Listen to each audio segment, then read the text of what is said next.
बिस्मिल्लाहिर्रहमानिर्रहीम। अस्सलाम वालेकुम एवरीवन। आज मैं आपको बताने जा रही हूँ ड्रग फूड इंटरेक्शंस के बारे में। ये क्या होता है?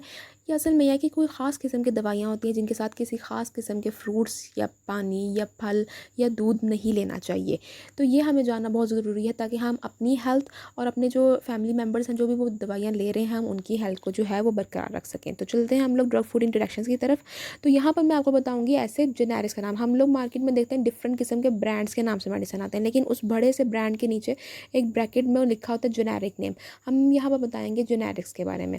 ठीक है, जो जेनेरिक आपने मैच करना है और उसके साथ आपने वो जो है वो खाना नहीं लेना। तो सबसे पहले आ जाता है हमारे पास वो दवाइयाँ जैसे एंटीबायोटिक्स आ जाती है हमारे पास, सिप्रोफ्लॉक्सासिन, लेवोफ्लॉक्सासिन, मॉक्सीफ्लॉक्सासिन, ठीक है, यानी क्यूनोलॉन्स, और टेट्रासाइक्लिन अगर लिखा हुआ है, या जेमीफ्लॉक्सासिन या डॉक्सासाइक्लिन या माइनोसाइक्लिन लिखा हुआ है, तो ऐसी दवाइयों के साथ कभी भी आपने जो है वो ऐसी दवाइयों को दूध के साथ, दही के साथ या किसी भी डेयरी प्रोडक्ट जैसे चाय के साथ या दही के साथ या किसी भी ऐसे सिरप जिसमें एल्यूमिनियम या मैग्नीशियम हो, जो ज़्यादातर एंटासिड सिरप्स होते हैं ना, उनके साथ आपने नहीं लेना। और अगर लेना ज़रूरी है, लाइक आपने, जाहिर सी बात है दूध को स्किप तो नहीं किया जा सकता, लेकिन तो इस तरह किया जा सकता है कि आपने 2 घंटे का गैप देना है। लाइक आपने दवाई जो है वो पानी के साथ ही लेनी है और 2 घंटे बाद अगर ज़रूरी हो तो फिर आप लोग दूध, चाय या कोई भी ड्रिंक जो आप डेली बेसिस पे ले रहे होते हैं तो वो आप ले सकते हैं। ठीक है, सेकंड आ जाता है हमारे पास आइबेंड्रोनेट। ये हमारे पास ज़्यादातर जो है पेशेंट ऑस्टियोपोरोसिस के जो पेशेंट्स होते हैं वो यूज़ कर रहे होते हैं आइबेंड्रोनेट टैबलेट। ये हमेशा जो है वो सादे पानी के साथ लेनी चाहिए, कभी भी किसी भी खाने के साथ नहीं लेनी चाहिए, ना ही मिनरल वाटर का यूज़ करना चाहिए, क्योंकि इसके इंटरेक्शन है। और अगर इंटरेक्शन का मज़ीद जानना है तो आप मेरी वीडियोज़ जो है इसके बारे में देख सकते हैं, आइबेंड्रोनेट के बारे में।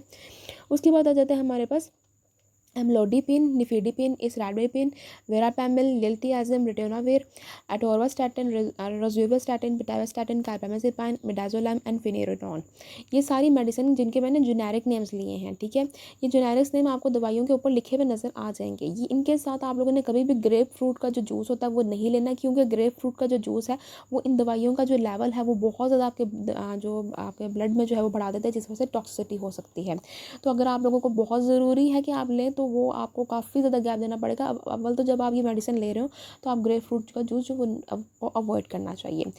और फिर हमारे पास आ जाता है वारफरिन की टैबलेट। वारफरिन के टैबलेट के साथ कभी भी आप लोगों ने पालक या ब्रोकली का इस्तेमाल नहीं करना। ठीक है, क्योंकि ये जो है वो उसका एंटागोनिज्म कॉज कर सकती है। तो इसीलिए जब भी आप या आपका कोई भी पेशेंट या आपका कोई भी फैमिली मेम्बर अगर वारफरिन की टैबलेट ले रहा है तो आप लोगों ने ये चीज़ अवॉइड करनी है। फिर आ जाता है हमारे पास कोई एंटी डिप्रेसेंट मेडिसिन जिनके नाम आ जाता है हमारे पास फिनलजाइन आ जाता है, सेलिजिलिन, और कोई भी जो इस क्लास से बिलोंग करता हो या इस तरह का सिमिलर अगर मेडिसिन होता है आप लोग फार्मासिस्ट से मज़ीद कंसर्न कर सकते हैं।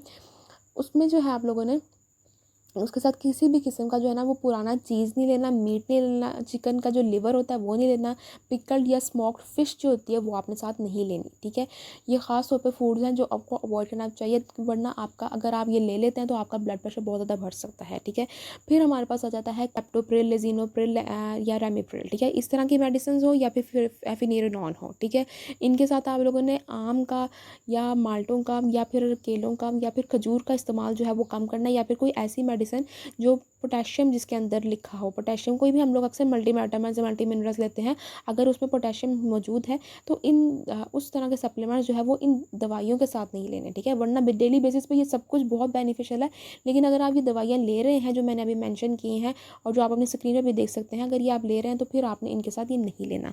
तो ये थे कुछ बहुत कॉमन ड्रग फूड इंटरेक्शन। अक्सर लोग कहते हैं कि दूध के साथ हर दवाई लो, तो ये मैंने आपको क्लियर कर दिया कि कौन सी दवाइयाँ जो है वो दूध के साथ, दही के साथ नहीं लेनी है।